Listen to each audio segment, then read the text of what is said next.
As we're feeling some of the first real cold of the season, one thing you can't layer up to keep warm on is your car. But there are ways that you can keep your car ready for the wintertime. Our Jess Arnold getting tire tips from the experts at Casey's Automotive in Sterling, Virginia. Good morning to you, Jess. I know we're talking about tires right now, but you gave me some good information earlier about warming up your car, about how that's not necessarily a good idea. So thank you for that. Now let's talk about tires.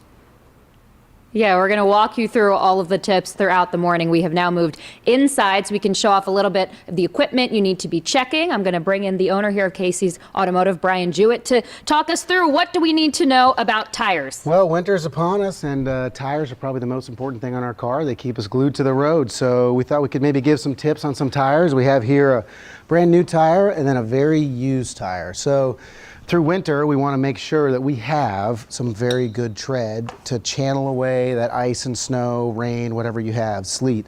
This tire over here is going to be like a slick. It's going to slip right across all that stuff. It's not really going to help us get any traction. So what are some ways that we can check our own car? That's what I want to show you guys today. Great. To make sure that you have good tread, obviously if you see something like this, you can obviously see that it's worn down. Even I could tell that that's not good. So this is a very badly worn tire.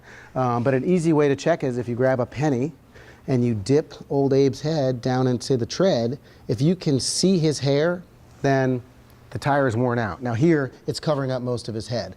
You can't see barely anything there. So that tire is completely worn out. But you can use a penny to kind of check that tread depth to make sure that you're going to channel away that stuff that's going to keep you slipping. Yeah, that's great. That's something most of us should have on hand now, so an easy way for us to check, right? Absolutely, absolutely. So, but you're not going to have your tires separate from the car, Right. So how do we check it on here? One of the very important things is to make sure that we have the correct air pressure. And so I'm sure that most of you have woken up over the past couple weeks and seen the little tire pressure light on the dash. Yes, Annie was just telling me that happened to her this morning. So cars are equipped with a system to tell us if the tire pressure's low. Some of us just give us a indication of a picture of a tire. Some of us actually tell us the pressure. But where do we find that pressure? It's not going to be on the tire. It's going to be on a label on your driver door jamb. So look for this label and it will show you exactly where to put your tire pressure. This one is at 35 psi for the front and 35 psi for the rear.